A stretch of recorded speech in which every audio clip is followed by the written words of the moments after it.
Speed test tayo. Click natin. Ayan, kung makikita nyo, pumapalo siya mga boss. Yung ping natin nasa 22. Pwede na rin kahit papano.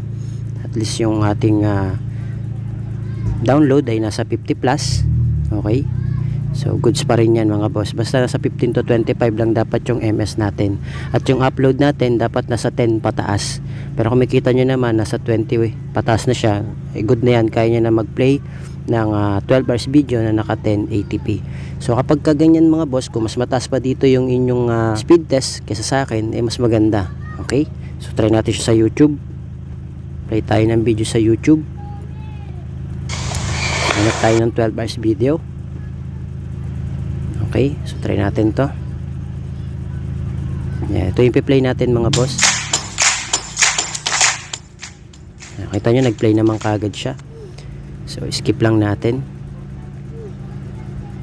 Hintay lang natin yung ads. Skip. Ayan, then try natin siyang taasan. Lagay natin siya sa 1080p. Ayan, 1080p. Tas forward natin. Ayan, ako makikita nyo naman mga boss, nagpe-play naman kagad siya. Okay, so depende pa rin po sa area mga boss kung gaano kabilis or kung gaano kalakas, kasi hindi man pa tayo pare-pareho ng internet signal.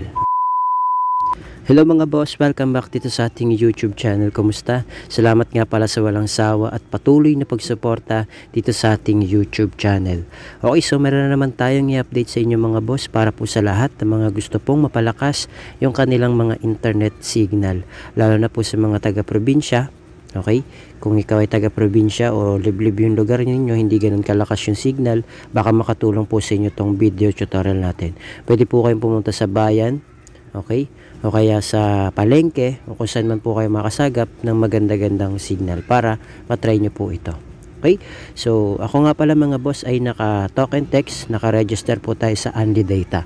Okay, kung kayo naman po ay merong SIM card na ginagamit dyan na token text or smart, okay, tas gusto nyo pong malaman kung may Unli Data yung inyong SIM card, ay punta lang po kayo sa dial asterisk 123 number sign. Okay, then i-call nyo po para malaman nyo kung merong Unli Data yung SIM card ninyo. Kapag meron po kayong nakitang Unli Data sa inyong mga SIM card, congratulations po, kasi pwede po kayong mag-register ng Unli Data. Okay, mamili na po kayo kung 7 days or 30 days. Pero kung wala naman po kayong nakitang Unli Data sa inyong SIM card, pasensya na po, kasi selected SIM lang po yung merong Unli Data. Okay, nakadepende rin po yan kay Lolo Smart kung isa ka sa mauulanan. Okay, so mapaluma man yan o bago, basta nagpaulan si Lolo Smart ng Unli Data, congratulations kung ikaw yung isa sa mabibigyan. Okay, so ulitin ko po, selected SIM lang po yan. So ngayon mga boss, gawa na po tayo ng tutorial. Punta po tayo sa settings. Okay, connections, mobile networks. Click natin yung access point names. Yan, so magkiklik tayo ng panibago. Lagay natin add. Ito po yung magiging name niya mga boss. Lagay nyo po dyan OneTel. Okay, OneTel APN 5G. Okay, so kaya 5G siya mga boss, ay speed like a 5G po siya. Okay, pero yung phone ko ay 4G supported lang po, hindi po siya 5G. Okay, pero yung bilis niya nga po ay parang 5G na rin. So ulitin ko po, depende pa rin sa area. Click natin yung okay. Yung magiging API natin mga boss, lagay nyo na lang po dyan ay onetel.internet. Yan, so good for all networks pa rin po itong ating setup mga boss. Pwede po yan. Okay, sa smart token text, okay, Globe and TM, lalo na sa mga naka dito. So click natin yung okay.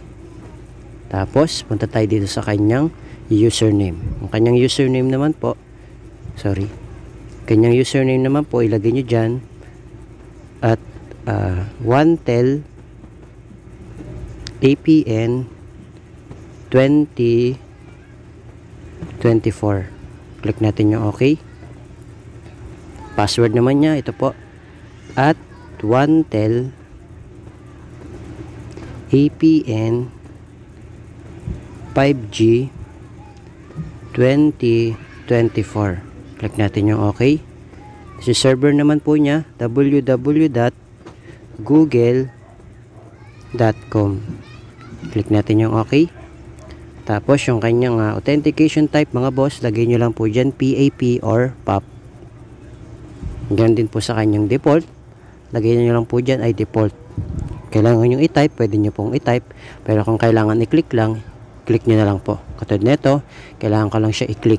Pero sa inyo po, kung cellphone nyo kailangan i-type, i-type nyo na lang po yung default. Click natin yung okay. Tapos yung kanyang APN protocol, lagay nyo po dyan IPv4, IPv6. Click nyo po yan. Gawin din po sa kanyang APN roaming protocol, IPv4, IPv6. Tapos yung sa kanyang bearer naman mga boss, lagay nyo lang po dyan unspecified. Bakit po? Unspecified po para po sa mga naka 2G, 3G, 4G LTE, 5G. Okay? Pero kung ikaw naman ay naka LTE, pwede mong LTE lang. Pwede rin naman dalawa, unspecified at LTE. Pero dahil sa ating video tutorial, gagawin lang po natin ay unspecified. Okay? Para yan sa lahat. Click natin yung okay. Then, save na po natin siya mga boss. Click natin yung tatlong bilog sa taas. Then, click natin yung save. Okay. Then, i-click na po natin yung ating ginawang APN. So, para maging siya yung maging default natin. So, gagawin nyo, airplane mode lang po natin siya ng at least 5 to 10 seconds. Kung makita nyo pala mga boss, no, nakabukas yung ating mobile data tsaka yung hotspot. So, shareable kasi yung ating only data mga boss. Ibig sabihin, pagka binuksan ko yung hotspot, pwede mai-connect yung mga tao dito sa bahay. Okay, yung mga kasama nyo or friends nyo, pag emergency na pwedeng mai-connect, wala siyang load, pwede mo siyang i-hotspot para magkaroon siya ng internet. So, yan po, makikita nyo, mobile data yung nakabukas at hotspot. So, ginawa na po namin siyang wifi mga boss. Ngayon, airplane mode muna natin ng at least 5 to 10 seconds or depende sa inyo kung mas mabilis. Okay, kung mas matagal yung airplane mode, mas okay. Okay, para ma-refresh yung data nyo. Then ngayon, punta tayo sa ating speed test para malaman natin, okay, kung nakatulong ba yung ating video tutorial. So, makikita nyo mga boss, medyo mataas to. Yung ping natin, pumapalo ng 21 at mababa yung ating download. Dapat niya nasa 15 pataas yan mga boss. Pero dahil makita natin, nasa 6 lang, pwede nating airplane mode ulit yan ng isa pa. Okay? So, airplane mode ulit tayo mga boss. Hintayin natin ng mga at least 5 to 10 seconds.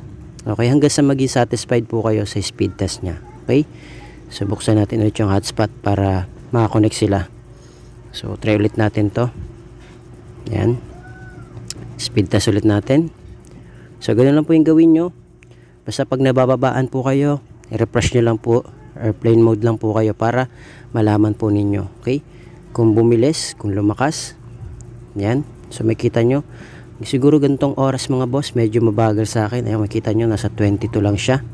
So, hindi pa rin ako satisfied mga boss. So, isa pa tayo. Okay, close natin yan. Isa pa tayo. Off natin. Airplane mode tayo. Yan, 1, 2, 3, 4, 5. So, pwede na siguro yan. Buksan natin yung data. Mobile hotspot para makakonect sila. Speed test tayo.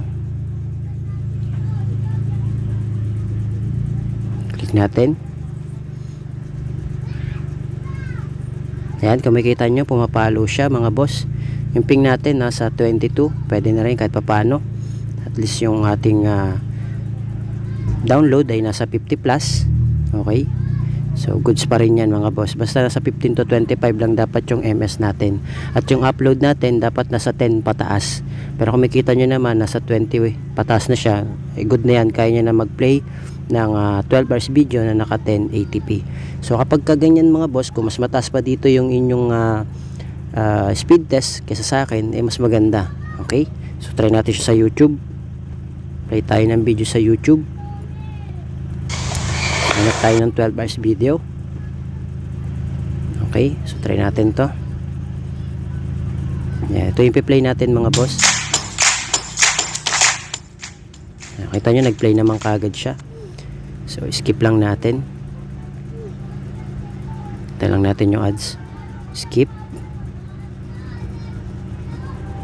Ayan, then, try natin siyang taasan. Lagay natin siya sa 1080p. Ayan, 1080p, tas forward natin. Ayan, kung makikita nyo naman mga boss, nagpe-play naman kagad siya.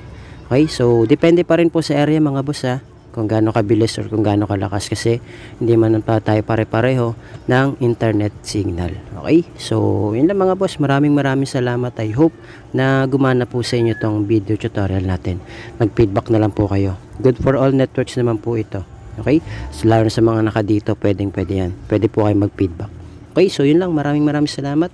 Thank you, God bless. See you on my next video.